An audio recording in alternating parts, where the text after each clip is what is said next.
तो हम ईद मना रहे हैं, तीसरा दिन है लेकिन बहुत सारे लोग ऑलरेडी काम पे वापस आ चुके हैं ना, इसलिए हम भी आ चुके हैं और हमने अपने ईद अटायर से मैं तो निकल आया हूँ।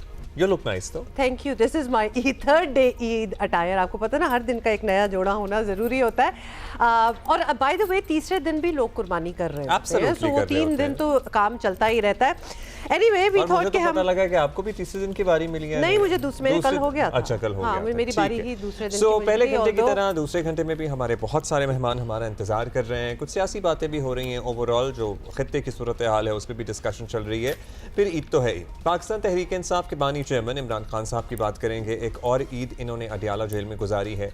पीटीआई क़यादत तमाम तरदावों, एहतजाज, ऐलानात और सियासी हिकमत अमली के बावजूद इनको रिहाई दिलाने में कामयाब ताहाल तो नहीं हो सकी है। 2 बरस से ज़ायद अरसा गुजर गया। बिल्कुल, मैं यही याद दिलाने लगी थी कि 2 साल हो चुके हैं और इससे इनफैक्ट इससे ज़्यादा अरसे से मुख्तलिफ मुकदमात का सामना करने वाले इमरान खान इस वक्त भी अडियाला जेल में कैद हैं, जबकि पार्टी रहनुमा मुसलसल उनकी रिहाई के लिए तहरीक, लॉन्ग मार्चेज़ और एहतजाजी मुहिमात जो हैं उनके ऐलानात करते रहे हैं। लेकिन कारकुनान की अदम दिलचस्पी और बाहमी इख्तलाफात के बायस कोई अमली इक़दाम जो हैं वो नज़र नहीं आ रहे। सियासी मुबसरीन का भी मानना है कि पीटीआई इस वक्त एक मुश्किल मरहले से गुजर रही है, जहां एक तरफ इसे अपने कारकुनों को मुतहर्रिक भी रखना है, तो दूसरी जानिब कानूनी और सियासी महाज पर भी मौसर हिकमत अमली इख्तियार करना होगी, जिसमें वो अब तक एटलीस्ट अपेरेंटली तो नाकाम ही नज़र आ रहे हैं। बिकॉज जब तक बानी पीटीआई जेल में होंगे तो उसका यही मतलब है कि उनके बाकी सारे जो टैक्टिक्स हैं,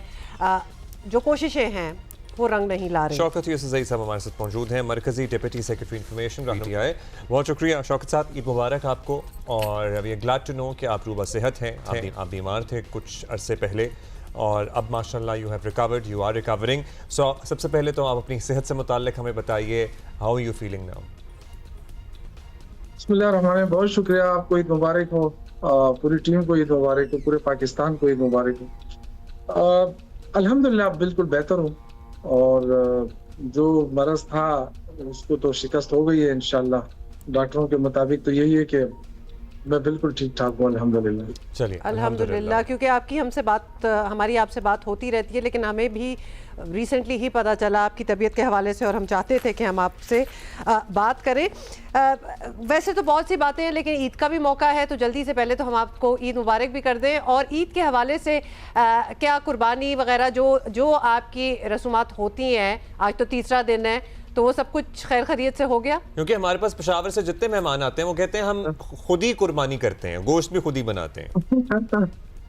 हाँ जी, कुर्बानी तो जाहिर है वालिदैन के हवाले से भी होती है, वहाँ उनके लिए करनी पड़ती है। फिर अपने मेरा तो बड़ा बेटा डॉक्टर है, वो भी अपनी कुर्बानी करता है। दूसरा इंजीनियर है, AI उसने किया है, वो अपनी कुर्बानी करता है। इसी तरह मेरी बेगमात हैं 2, इस तरह वालिद साहब जिंदा है अल्हम्दुलिल्लाह, माशाल्लाह, और भाई हैं। तो मुख्तलिफ हमारी काफी कुर्बानियां बन जाती है, कोई 13-14 तो बन जाती है घर के अंदर।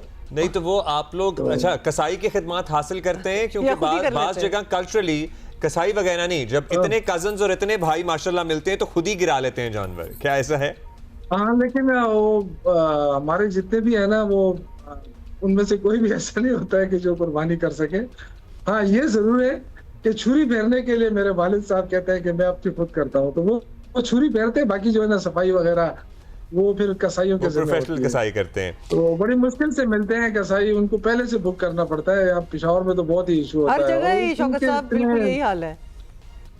हाँ, इतने नखरे उनके बड़ी मिन्नत समाजत करनी पड़ती है, उनकी बड़ाई बयान करनी पड़ती है कि जी आप बहुत अच्छे हैं, इसलिए हम आपको कांटेक्ट करते हैं।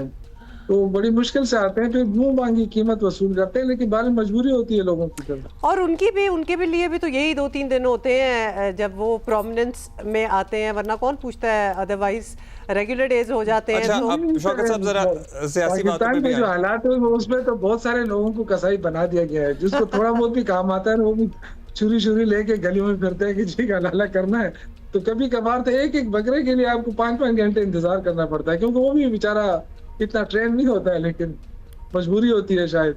बिल्कुल, इसीलिए तो कहते हैं कि उस दिन तो नाई भी कसाई होते हैं। अच्छा, अब जरा बताइएगा, अभी हमने कसाईयों की मिन्नत समाज है तो उनको मनाने की बात कर ली, तो क्या सूरत हाल है अगर पाकिस्तान तहरीक इंसाफ की सियासत की बात करें, मनाने की ज़रूरत भी है, इस्टेब्लिशमेंट को है या मौजूदा हुकूमत को है, तो आप ही हमें बताएंगे किस स्टेज पे हैं आपके मामलात?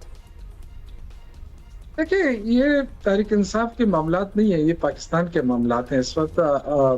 क्योंकि पाकिस्तान की बदकिस्मती है कि इस वक्त जमहूरियत नहीं है, इस वक्त रूल ऑफ लॉ नहीं है, इस वक्त अदालती फैसलों पे अमल दरामद नहीं है, अदालतें आज़ादाना फैसले नहीं कर पा रही है। 26वीं 27वीं आईनी तरमीम के जरिए इतना कंट्रोल कर दिया गया है कि देखें, आईनी अदालत अलग है, सुप्रीम कोर्ट अलग है, तो एक कचूमर से बना दिया गया। पहले से ही अदालती सिस्टम जो है वो क्वेश्चनेबल था। पूरी दुनिया के अंदर हमारे जो अदालती इंसाफ है वो पता नहीं 100वें नंबर से भी पीछे चला गया था। आज अब तो बिल्कुल ही, आप देखें ना, इमरान खान के केसेस नहीं सुने जा रहे, उनके केसेस ज्यादातर तो जाली केसेस हैं। अगर ये सही सुनवाई शुरू हो जाए तो ये तो 1 महीने के अंदर अंदर इमरान खान बाहर आ जाए। देखिए, हमारे लोग ये कहते हैं कि तहरीक इंसाफ कुछ नहीं कर रही। तहरीक इंसाफ क्या करे? तहरीक इंसाफ के लोग, वर्कर जो हैं, वो कुर्बानियां दे रहे हैं, गोलियां खा रहे हैं और सड़कों पे आ रहे हैं। लेकिन जाहिर है हुकूमत के पास एक ताकत है, एक वो है। अब हम तो ताकत का जवाब ताकत से तो नहीं दे सकते, हम तो एहतजाज कर सकते हैं। तो जो महज़ब माशरे होते हैं वो आवाम की राय को देखते हैं। बदकिस्मती से ये हुकूमत आवाम की ताकत से तो आई नहीं है, तो जाहिर है इसमें मुश्किलात हैं हमें, लेकिन हम अपनी स्ट्रगल जारी रखेंगे, पुरअमन स्ट्रगल। ये पिछले दिनों भी आपने देखा 26 नंबर पर हम स्ट्रगल की भी बात करते हैं, और ख़ास तौर पे कि क्या प्लान हैं, इरादे हैं ईद के बाद एहतजाज के या नहीं। क्योंकि अगर वैसे देखा जाए तो आप रूल ऑफ लॉ की बात कर रहे हैं, अदालती निज़ाम की बात कर रहे हैं, और सही बात भी है, we have issues in the country. लेकिन अगर इस वक्त पाकिस्तान इटसेल्फ का मकाम दुनिया में देखा जाए तो उनको ये छोटी छोटी चीज़ें नज़र नहीं आ रही, उनको पाकिस्तान एक बड़ी सक्सेस स्टोरी नज़र आ रही है। और इस वक्त जो पाकिस्तान का रुतबा है और जो आफ्टर मार्का हक और इस वक्त जो डील की कोशिशें हो रही हैं ईरान और यूएस के बीच में, पाकिस्तान की तो बहुत एक एलिवेटेड पोजीशन जो कि दिहाइयों में इस तरह नहीं हुई, वो इस वक्त दुनिया पाकिस्तान को उस लेवल पे देख रही है। देखिए, मैं तो बाहर भी था, मुझे ये चीज़ जो है ना, जो मारिका हक की आप बात कर रही हैं, ये तो देखिए, जब पाकिस्तान की बात आती है तो जाहिर है कोई भी पाकिस्तानी उसको डिनाई नहीं कर सकता है। और हमें खुशी होती है कि पाकिस्तान का नाम बुलंद होता है, पाकिस्तान को तरक्की मिलती है, पाकिस्तान को कामयाबी मिलती है, तो ये तो अच्छी बात होती है। और ये तो पूरा पाकिस्तान, आपको पता है, मारिका हक में अपनी फौज के साथ खड़ा था। पूरा पाकिस्तानी कौम जो है, पूरी पाकिस्तानी कौम जो है, वो अपने फोर्सेस के साथ खड़ी थी और दुआएं करती रही।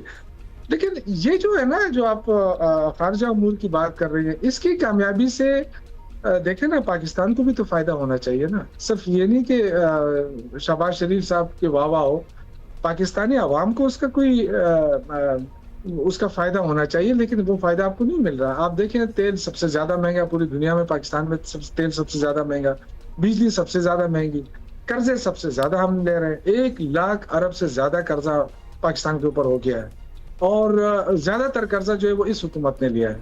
तो आप अंदाजा करें कि ये तो आई थी इसलिए कि महंगाई को खत्म करेगी, ये आई इसलिए थी कि मईशत को बेहतर करेगी।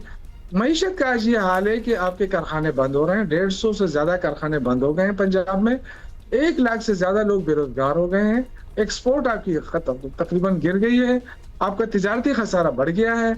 ये सारे ऐसे हालात हैं जिससे आपको अंदाजा होता है कि आपकी मईशत दलदल में फंस गई है। तो ये जो 3 साल हमारे जाया हुए, जो इनको लाके मुसल्लत किया गया, वो इन लोगों ने पाकिस्तान के साथ क्या हासिल किया? आज कोई देखे ना, जो हालात है इस मुल्क के, वो आपके सामने, कोई जकी चुकी बात तो नहीं है। नौजवान बेरोजगार है, नौजवान बाहर जा रहे हैं, लेकिन शौकत साहब, जाहिर है इस जंग को खत्म कराने का बराह रास्त असर हमारे आवाम तक भी तो होगा ना, क्योंकि तेल की कीमतें हमारे यहाँ खत्ते में सबसे ज़्यादा हैं। बिल्कुल, हम IMF प्रोग्राम में भी हैं, हमारी टैक्सेशन का निज़ाम भी ठीक से हुकूमत नहीं चला पाई, कंसेक्यूटिव सक्सेसिव हुकूमतें आई, कोई भी टैक्स बेस नहीं बढ़ा सका, आप हों या आपसे पहले वाले हों या ये वाले हों, और बहुत सारे तो कॉमन भी हैं। सो सर्टनली अगर जंग हम ख़त्म कराते हैं, जो कि हमने भरपूर कोशिश की, तो उसका अल्टीमेट फ़ायदा तो हमारे अवाम और मईशत को ही होना है। और ये इसकी बड़ी वजह है, क्योंकि अगर जंग नहीं ख़त्म होती तो हम सबसे ज़्यादा पिस रहे हैं। देखिए, इसमें तो कोई शक नहीं है ना कि ईरान हमारा पड़ोसी मुल्क है। अगर ईरान सऊदी अरब के साथ उलझता है या किसी और मुल्क के साथ उलझता है, या अब जो UAE के साथ जो कुछ हो रहा है, तो डेफिनेटली हम ही सफल होते हैं, क्योंकि हमारे लोग बाहर काम कर रहे हैं। और हम ही हमारी बदकिस्मती है कि हम ऐसे खुशकिस्मती है कि हम ऐसे खित्ते में हैं कि लोग मजबूर होकर हमारे मदद हासिल करना चाहते हैं, क्योंकि ये हमें अल्लाह ताला ने जो जोग्राफियाई हैसियत दी है उससे कोई इनकार नहीं किया जा सकता। लेकिन अब मसला ये है कि अगर अमेरिका पे आप कितना एतमाद कर सकते हैं। हमने अफगानिस्तान के अंदर रहकर जो जंग लड़ी उनकी और कितनी कुर्बानियां दी और आज तक दे रहे हैं पाकिस्तान उस हवाले से, तो पाकिस्तान को फायदा कितना दिया है अमेरिका ने। आज अगर ये अमेरिका क्रेडिट तो ले रहा है और हम अमेरिका को भी क्रेडिट दे रहे हैं, लेकिन मसला ये है कि क्या अमेरिका इसके बाद हमें इसकी चीज की इजाजत देगा कि ईरान से हम तेल भी ले हासिल कर सकें, ईरान से हम गैस भी ले सकें। आम होनी चाहिए। अच्छा, ये बताइएगा कि अब ईद तो आज आखिरी दिन है ईद का, क्या प्लान है पाकिस्तान तहरीक इंसाफ का? मज़ीद कोशिशें बानी को रिहाई की और फिर इंटरनल इख्तलाफात जो कि पहले आपसे ही हम बात करते थे तो आप हमें ये एग्जांपल देते थे कि भाई बहनों में भी, फैमिलीज़ में भी इस किस्म की लड़ाइयाँ हो जाती हैं। अब फैमिलीज़ में भी जब इस किस्म की लड़ाइयाँ होती हैं ना तो सालों बातचीत नहीं होती है और काफ़ी मामला बिगड़ जाता है। ऑल्सो जो वज़ीर आला और बैरिस्टर गौहर की ताज़ा मुलाकात है वफाकी वज़ीर दाखिला से, उसके बारे में भी आप जरा रोशनी जी, ये सारी चीज़ें ज़रा बताएं कि क्या एक्सपेक्टेशन रखनी चाहिए। तो वज़ीर आला सुहेल अफरीदी साहब ने क्लियर कर दिया है ना कि वो मुलाकात किस हवाले से थी। वो उन्होंने कहा कि बनू में जो वाकया हुआ था उस हवाले से उन्होंने, तो फिर सर वज़ीर दाखिला की बात हो सकती है। तो ये नहीं छुपाई तो नहीं गई। वो तो देखें, जो सोशल मीडिया बदकिस्मती है कि वो अपनी मर्जी से चीजें देता है ना। अब तो मीडिया जो है, आपका जो है मेन मीडिया एक तरफ रह गया, सोशल मीडिया आ गया, उसने बहुत सारी चीजें वो कर दी। लेकिन बहरहाल देखिए, पीटीआई का एक मसला है सिर्फ, वो ये कि डिसिप्लिन का फुकदान है। ये तो मैं खुल्ला कहता रहा हूँ और आज भी कहता हूँ कि डिसिप्लिन का फुकदान है। अदरवाइज देखें, कोई भी बंदा ये समझता है कि जी फला काम नहीं कर रहा है, फला, गलत है। हर बंदा काम कर रहा है। देखें, अगर बैरिस्टर गौर है, सुहेल अफरीदी है, अपने तौर पे तो लगे हुए हैं। आप ये जाके जेल नहीं तोड़ सकते। ये सारे कानून के पासदार लोग हैं और एक मुआज़िम माशरे में अपनी आवाज उठाना होती है और वो आवाज उठाई जा रही है। एहतजाज भी हो रहा है, पुरअमन एहतजाज भी हो रहा है। लेकिन अगर आप एहतजाज का हक ही नहीं दे रहे हैं, आप बात ही नहीं सुन रहे हैं, तो वो तो एक अलग इशू है ना। और लेकिन मैं समझता हूँ कि इमरान खान की बहुत बड़ी कुर्बानी है और उनकी इस कुर्बानी की वजह से आज भी लोग इमरान खान के साथ खड़े हैं। बहुत ही, आप बेशक जितने भी मुकदमात दर्ज कर लें। फिर दूसरा ये कहा जाता है कि पंजाब नहीं उठ रहा है। आज जितनी भी लीडरशिप है पंजाब की जेल में, बड़ी से बड़ी लीडरशिप देखें, बहुत बड़ी कुर्बानी दे रहा है पंजाब, उनकी लीडरशिप कुर्बानी दे रही है। तो देखें, ये चीजें होती है, लेकिन ये एक दूसरे को ताने देने से कुछ नहीं होगा। हमें अपने अंदर डिसिप्लिन लाके एक पुरअमन तहरीक, जो एक सियासी जुमात का कल्चर होता है, वो हमें अपने जारी रखना चाहिए और हम जारी रखेंगे इंशाल्लाह। इस चीज की कोई परवाह नहीं कि किसके खिलाफ क्या मुकदमे बनता है, किसको जेल में डाला जाता है, किसको गोली मारी जाती है। आज तक हमारे तरफ से कोई ऐसी बात नहीं हुई। अब 26 नंबर चुंगी में आपने देखा परसों जब सुहेल अफरीदी साहब लीड कर रहे थे। शौकत साहब, आप कह रहे हैं कोशिश जारी रखेंगे, कोशिशें क्या करेंगे? हाँ, ये ब्रीफली बता दें कि नेक्स्ट कोशिश क्या होगी। देखिए, पुरअमन एहतजाज हमारा हक है और ये हम अपना ये हक इस्तेमाल करते रहेंगे, चाहे वो गोली चलाए कोई कुछ, चाहे कुछ भी कर ले। लेकिन ये कि ये इससे हम बाज नहीं आएंगे, क्योंकि इमरान खान कुर्बानी दे रहे हैं पाकिस्तान के लिए।